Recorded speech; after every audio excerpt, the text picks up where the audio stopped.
जय गुरुदेव।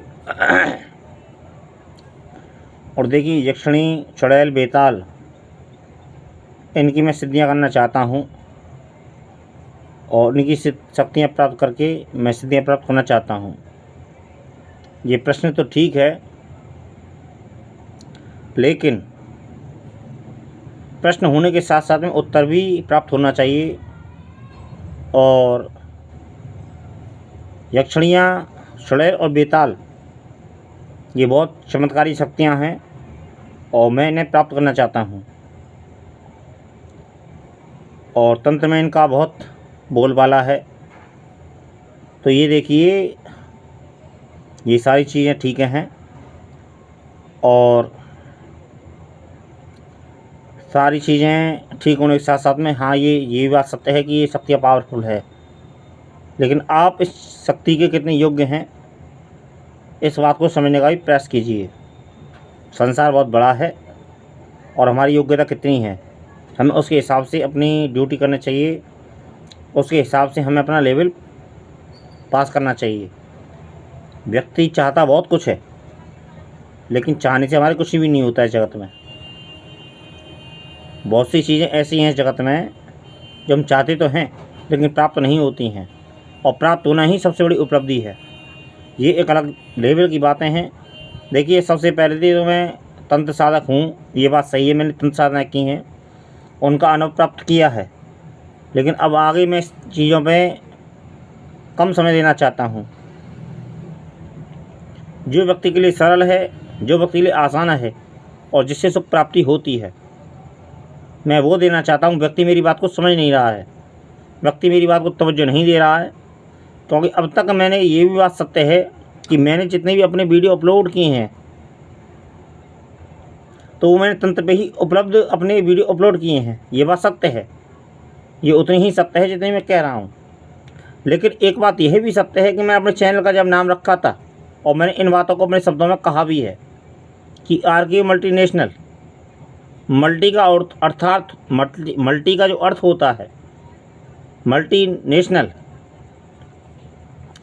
नेशनल का multi, RKU multinational. RKU मेरा राजीव कुमार योगी नाम है और मल्टी का रंग अनेक होते हैं। मल्टी के रंग, मल्टी में सब तो रंग आते हैं और सब सारे रंग आते हैं।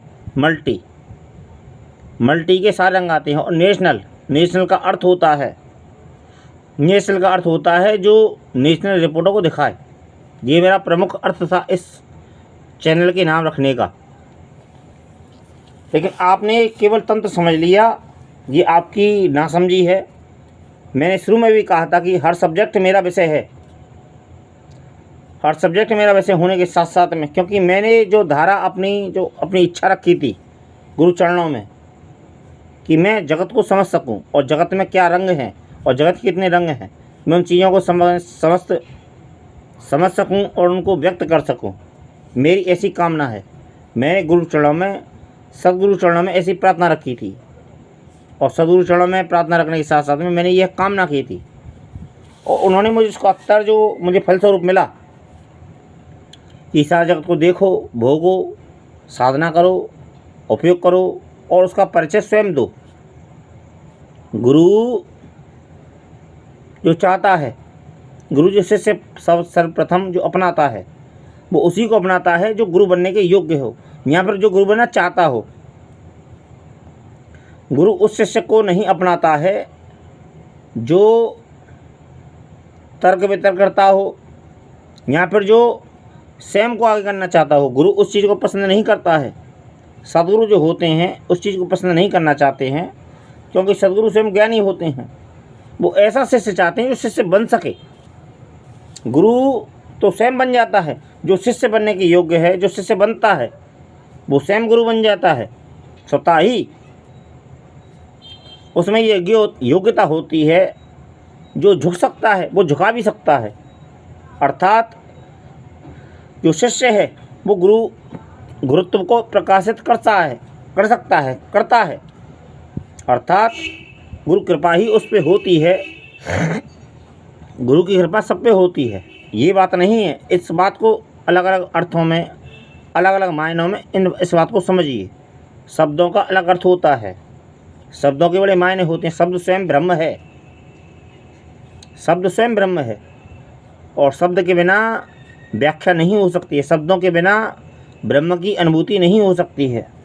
यदि हमें सुख प्राप्त होता है तो शब्दों से होता है, यदि कोई हमें गाली दे तो हमें दुख प्राप्त होता है, और यदि हमसे कोई प्रेम पूर्वक बोले तो हमको सुख प्राप्त होता है। शब्दों से ही सारे क्रियाकलाप हो जाते हैं। शब्द स्वयं ब्रह्म है, ये वेद का पहला सूत्र है। शब्द अपने आप में बहुत बड़ी माया है इस जगत में, और शब्द से ही दुख होता है, शब्द से ही सुख होता है। लेकिन शब्द से आगे चलते हैं कि यक्षिणी, चुड़ैल और बेताल, ये मेरे एक कुछ उन लोगों का सब्जेक्ट है। मैं जो कहना चाहता हूँ उस बात को समझिएगा। कहने के साथ साथ मैं जिन शब्दों को मैं उपयोग कर रहा हूँ उन बातों को समझिएगा। मैं सिद्धियों के साथ साथ में ज्ञान की बातें आप लोगों से कर रहा हूँ। ये वीडियो आने वाले समय में मिलेगा कि नहीं मिलेगा आपको कोई पक्का पता नहीं है, लेकिन मेरे कहने का अर्थ जो है उस बात को समझिएगा और समझने का प्रयास कीजिएगा। मैं फुर्सत में नहीं हूँ अब इस वक्त मैं बहुत इस समय व्यस्त हूँ, और सर्वप्रथम मेरा स्वास्थ्य पूरी तरीके से ठीक नहीं है, पूरी तरीके से ठीक नहीं है मेरा स्वास्थ्य। लेकिन स्वस्थ हो जाऊँगा मैं, आने वाले कुछ 15-20 दिनों में मैं स्वस्थ हो जाऊँगा। उसके बाद में मैं कुछ बातें आप लोगों से कहना चाहता हूँ, और आप लोगों से कुछ चाहता हूँ, और कुछ नहीं चाहता हूँ, बहुत कुछ चाहता हूँ। जो आपके अधिकार में आता है उसी चीज़ को चाहता हूँ, उससे अलग नहीं चाहता हूँ। लेकिन मैं व्यस्त हो चुका हूँ बहुत इस समय। बहुत कम लोगों के लिए मेरे पास में वक्त बचा है। जो कॉल रिसीव हैं, जो मैसेज हैं, कम लोगों के ही देख पाऊँगा मैं व्यस्त होने वाला हूँ कुछ दिनों में। 15 दिन का कम से कम समय है और 1 महीने का समय ज़्यादा से ज़्यादा है। मैं व्यस्त होने वाला हूँ और व्यस्त हो रहा हूँ, क्योंकि मेरे जीवन की बहुत सी ज़रूरतें हैं। और मेरी ज़रूरतें नहीं हैं, मेरी तो ज़रूरत होने के साथ साथ में समाज की ज़रूरतें हैं। उनके अनुकूल तो मुझे कुछ कार्य करने पड़ेंगे, और कार्य नहीं करने पड़ेंगे, बहुत कुछ करना पड़ेगा मुझे। और सर्वप्रथम मैं अपने स्वास्थ्य को ठीक कर रहा हूँ, क्योंकि स्वास्थ्य में अभी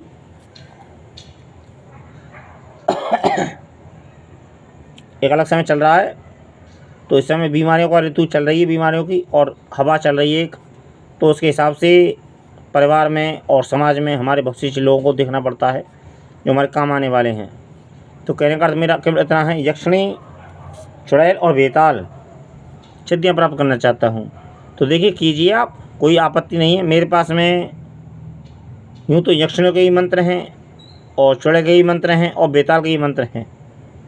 लेकिन इन चीज़ों पे मैंने अभी तक यक्षिणी पे तो बोला है, और चुड़ैल पे भी बोला है, और बेताल पे ही बोला है। लेकिन मैं बोलना नहीं चाहता अब, इससे आगे नहीं बोलना चाहता हूँ। इससे आगे मैं भक्ति का संदेश देना चाहता हूँ, और सद्गुरु की कृपा से और सद्गुरु के आशीर्वाद के अनुरूप आप भक्ति को प्राप्त करें तो ज़्यादा बेहतर रहेगा। क्योंकि ये जो साधना है आप लोग आसान समझते हैं, आप लोग चमत्कार को तो देखते हैं, लेकिन साधना कितनी कठिन है उस चीज़ को नहीं समझ पाते हैं। मैंने करीब से महसूस किया है, मैं तुमको अनुभव बता रहा हूँ, लेकिन अनुभव के उस चीज़ को गुप्त रख रहा हूँ, क्योंकि आप लोग ना चाहें और ना करें तो बेहतर है। आप लोग जो आसान चीज़ है उसको करना ही नहीं चाहते हैं। आप लोग चमत्कार पाना चाहते हैं। आप लोग यह समझते हैं कि चमत्कार पाके हम सिद्धियाँ तो प्राप्त कर लेंगे, लेकिन पैसा प्राप्त नहीं कर सकते हैं। इस चीज़ को अपने दिमाग से निकाल दीजिए कि हम चमत्कार दिखा के हम सब पैसा प्राप्त कर लेंगे। सबसे पहले ये सोचो कि हमारा जो अंतःकरण है, ये जो हमारा मन है, मन ये जो हिस्सा है ना, ये जो हिस्सा है, इसमें आत्मा बसती है, इसमें अंतःकरण बसता है। ये जो मन है ये हमारा संतुष्ट तब तक नहीं होता है जब तक हमको परमात्मा प्राप्त नहीं होता है। आप लोग सिद्धियों को स्वामी समझते हैं, सिद्धियां स्वामी नहीं हैं, सिद्धियां दास हैं। प्राप्त हो सकती हैं, प्राप्त हो सकती हैं। आप में त्याग करने की सामर्थ्य हो, बेताल सिद्धि प्राप्त हो जाएगी, यक्षिणी सिद्धि प्राप्त हो जाएगी, चौड़े साधना भी प्राप्त हो जाएगी। लेकिन इन तीनों साधना में भय होता है, उस भय को आप नहीं समझते हैं। आपने किताबों में और यूट्यूब पर जो देख रखा है वो सब डुप्लीकेट है, आधी अधूरी जानकारी है आपको लोगों को। सत्य कहता हूँ, मैं बड़ा नज़दीक रहा हूँ इन चीज़ों के। भगवान जितना सरल है इस दुनिया में, ये सिद्धियाँ उतनी ही कठिन हैं। सिद्धियाँ कठिन होने के साथ साथ में दुर्लभ है, और एक ऐसे व्यक्ति को सिद्धियाँ प्राप्त होती हैं जो निर्भय हो, जो किसी भी कीमत पे सिद्धि को हासिल कर। आपने अभी रात का अंधेरा नहीं देखा है, आप लोगों ने केवल यूट्यूब पर लाइट के उजाले में आप लोग यूट्यूब को देखते हैं और यूट्यूब पर वीडियो देखते हैं, उसमें सुनते हैं ये मंत्र है और इतने दिन जप करो और इतने दिन जप करो तो ये चीज़ शक्ति प्राप्त हो जाती है। आप लोग भ्रम में हैं, आप लोग माया में जी रहे हैं। वास्तविकता ये है कि आप एक दिन चुड़ैल की कहानी सुनो, किसी भी यूट्यूब चैनल पे आती हैं, बहुत सी यूट्यूब चैनल आते हैं, और फिर उस लाइट को बंद करो और पूरी रात को गुजारो, तो उसी में आपको बहुत कुछ अनुभव हो जाएगा। यदि आप मेरी बात से मेरी बात को आप मानते हैं, केवल रात्रि को सोते समय चुड़ैल की कहानी सुनो और पूरी रात्रि गुजारो। इन बातों में कोई सार नहीं है, मैं एक करीबी बात कर रहा हूँ। परमात्मा को अपने पास रखोगे तो सदैव आनंद में रहोगे, सदा सुख भोगोगे। अरे धन की चिंता मत करो, धन को मत ढूंढो इस जगत में, पैसे को मत ढूंढो इस जगत में। पैसा बहुत है इस जगत में, हमको कमाने का हुनर चाहिए और उतना ही कमाओ जितनी हमारी आवश्यकता है। संसार में कोई ऐसा महसूस ना करे, संसार में ऐसा कोई लांछन ना लगाए कि हमको लूट लिया। एक के बदले 100 कमाओ, लेकिन उसको ऐसी चीज़ दो कि वो याद करे। मेरे कहने का अर्थ बहुत है, बहुत छोटे शब्दों में, कम शब्दों में। मुझसे बहुत लोग गुरु दीक्षा चाहते हैं, लेकिन अभी मैं गुरु दीक्षा देने के मूड में नहीं हूँ, क्योंकि सर्वप्रथम मेरा सही स्वस्थ नहीं है। मैं स्वयं तो स्वस्थ हूँ, लेकिन मेरा सही स्वस्थ नहीं है। मुझसे बहुत लोग काफ़ी उम्मीदें कर रहे हैं और मैं देना भी चाहता हूँ, मेरी भी मन की उम्मीदें हैं, लेकिन परमात्मा नहीं चाह रहा है। अभी मेरे जो सदगुरु की कृपा है, जो मेरे सदगुरु हैं, वो भी चाहते हैं कि अभी और कुछ आगे बढ़ो और कुछ नज़दीक समय लाओ, और बहुत सी चीज़ें आने वाले समय में व्यक्त होने वाली हैं। मैं कहना ये चाहता हूँ कि 7 अपराधियों से समाज बनता है, और 7 अपराधी से जब समाज बनता है, सब जब समाज इकट्ठा होता है तो सभी के अपने अपने प्रश्न होते हैं, और सभी की अपनी अपनी जिज्ञासाएँ होती हैं, और सभी की अपनी अपनी कामनाएँ होती हैं, और सभी की अपनी अपनी समस्याएं होती हैं। इन चीज़ों को आज हमको समझना ही होगा, क्योंकि अब हम एकत्र होने वाले हैं, और एकत्र होना ही एक हमारा लक्ष्य है, और ये मेरा मकसद है।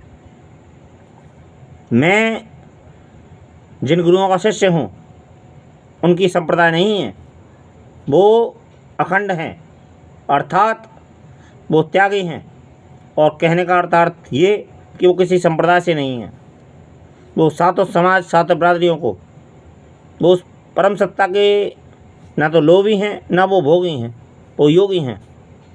तो मैं उनकी अनुसरण करता हूँ और मैं उनकी बात को मानता हूँ, मैं उनकी बात को समझता हूँ और मैं उनकी बात को सम्मान करता हूँ। लेकिन उन्होंने कभी भी बीच में जाति को नहीं रखा है। भगवान सबका है और साधना सब करो, उनका एक ही ये लक्ष्य रहा है। लेकिन इस बीच में बहुत सी चीज़ें आती हैं, उन चीज़ों का अनुमोदन मैं आने वाले वीडियो में करूँगा। और कहने का अर्थात केवल आज इतना ही है कि हम सब एक साथ हो जाएं, वक्त आ चुका है। समाज, भारतीय समाज आज जिन परिस्थितियों में बटा हुआ है, अर्थात जिन चीज़ों से गुजर रहा है, हम एक ऐसे समय से गुजर रहे हैं जहां निर्णय देना कठिन हो जाता है। और हम सब एक हैं, और हम सब एक हो जाएं, ये बहुत महत्वपूर्ण बात है। मेरा प्रयास यही रहेगा कि हम सब एक हैं और हम सब एक ही रहें और एक सब हम एक साथ हो जाएं। मेरा प्रयास केवल इतना ही है। आगे जो नियति तय करेगी और गुरुदेव जो तय करेंगे और जो परमात्मा जो तय करेगा उसके हिसाब से हमको चलना ही होगा। जय गुरुदेव, जय महाकाल, जय माता महाकाली।